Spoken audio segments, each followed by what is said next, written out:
ऐसा क्या हुआ भगवान जगन्नाथ जी को इतने रात को इतने सारे लड्डू खाने पड़ रहे हैं? आइए कहानी को सुनते हैं।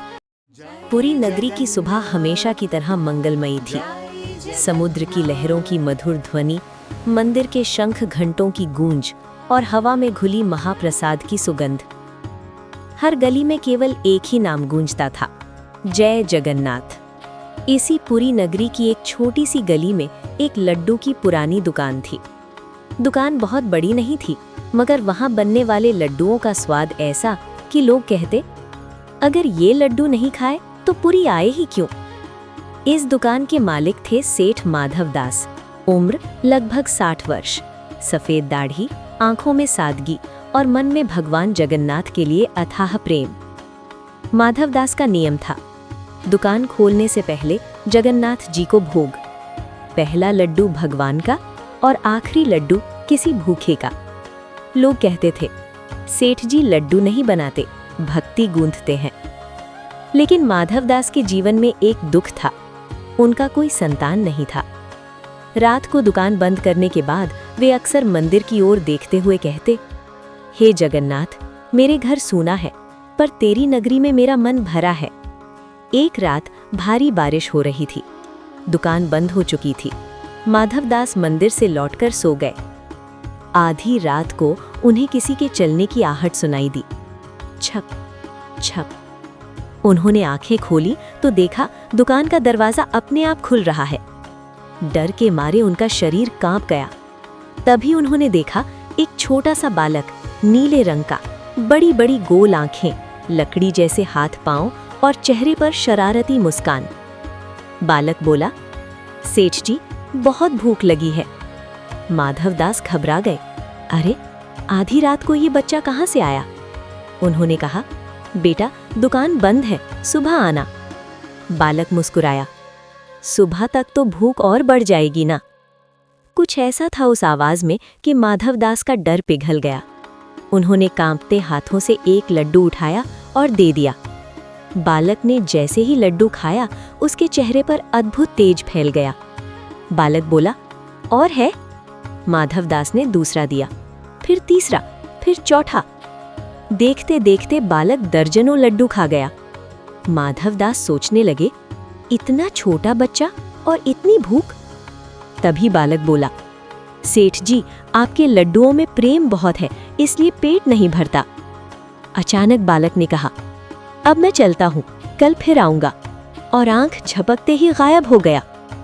सुबह माधव दास मंदिर पहुंचे। जैसे ही उन्होंने भगवान जगन्नाथ के विग्रह को देखा, उनका हृदय धड़कना भूल गया। भगवान के होठों पर लड्डू का चूर्ण लगा था। माधव दास की आंखों से आंसू बहने लगे। उन्होंने जमीन पर गिरकर प्रणाम किया, प्रभु, आप ही आए थे मेरी दुकान पर। लेकिन कथा यहीं समाप्त नहीं होती। अब हर रात वो बालक आने लगा, लड्डू खाते, हंसते और चले जाते। धीरे धीरे दुकान का सारा माल खत्म होने लगा, पैसे भी कम पड़ने लगे। माधव दास के सामने भक्ति और पेट की परीक्षा खड़ी हो गई। क्या वे भगवान को मना करेंगे या स्वयं भूखे रहेंगे? सेठ माधव दास की जिंदगी अब बदल चुकी थी। हर रात वही नीले रंग का बालक आता, लड्डू खाता, मुस्कुराता और बिना कुछ कहे चला जाता। माधव दास समझ चुके थे, ये कोई साधारण बालक नहीं, स्वयं भगवान जगन्नाथ हैं। दिन बीतते गए, दुकान की कमाई घटने लगी, कर्ज बढ़ने लगा।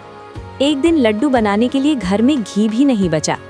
पत्नी ने उदास होकर कहा, स्वामी, अब दुकान चलाना मुश्किल हो रहा है, हम भी तो इंसान हैं। माधव दास की आंखें भर आईं। रात को वे दुकान में बैठे बैठे भगवान से बोले, प्रभु, अगर ये आपकी लीला है तो मुझे शक्ति दीजिए निभाने की। उस रात बालक आया, लेकिन आज उसकी आंखों में शरारत नहीं, करुणा थी। बालक ने पूछा, सेठ जी, आज लड्डू नहीं बनाए? माधव दास ने हाथ जोड़ लिए, प्रभु, आज मेरे पास कुछ भी नहीं है। बालक मुस्कुराया। उसने खाली परात में हाथ डाला और देखते ही देखते परात लड्डुओं से भर गई। माधव दास की आंखों से आंसू बह निकले। अगले दिन दुकान पर भीड़ पहले से 2 गुनी थी। लोग हैरान थे कि सेठ जी की दुकान तो बंद होने वाली थी, फिर ये चमत्कार कैसे? कुछ लोगों ने जलन में कहा, ये सब ढोंग है। कुछ ने कहा, ये भगवान की कृपा है। पूरी नगरी में चर्चा फैल गई कि लड्डू की दुकान में चमत्कार हो रहा है। पुरी के राजा तक भी ये बात पहुंची।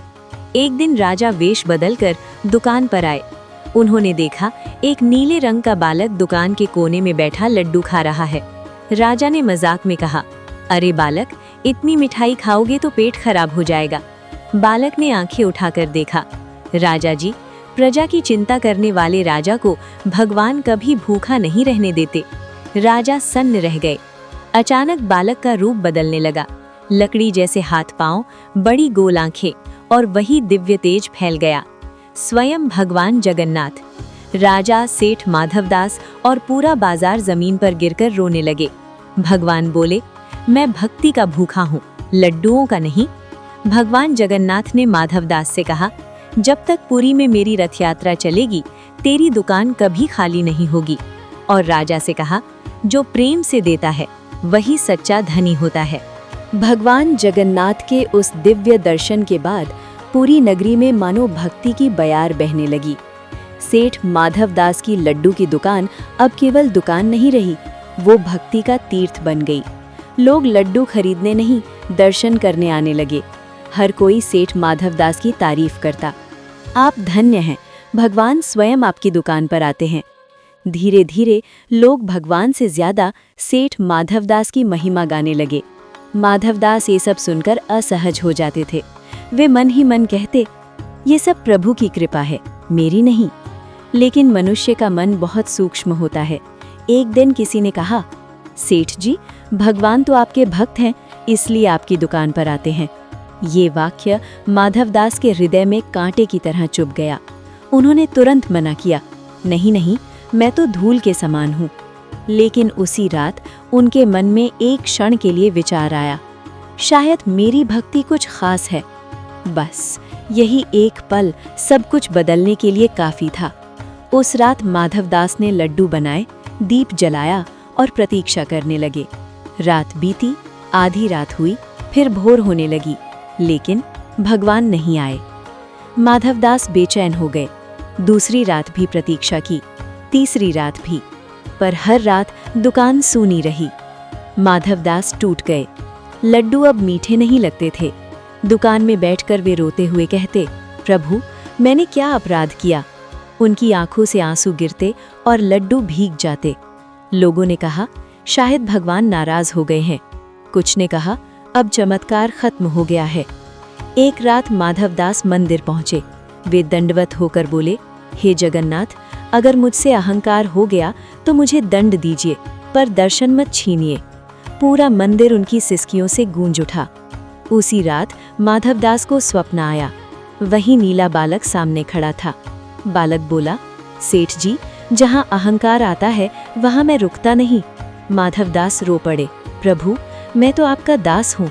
बालक मुस्कुराया, तो फिर मुझे ढूंढने दुकान में नहीं, अपने हृदय में आओ। स्वप्न से जागने के बाद सेठ माधवदास की आंखों में आंसू थे, लेकिन मन में शांति। उन्होंने उसी क्षण निर्णय कर लिया, अब ना दुकान मेरी है, ना लड्डू मेरे हैं, सब कुछ प्रभु का है। अगले दिन माधवदास ने दुकान का नाम बदल दिया, जगन्नाथ सेवा भंडार। अब वहाँ लड्डू बेचे नहीं जाते थे, बल्कि भूखों को बांटे जाते थे।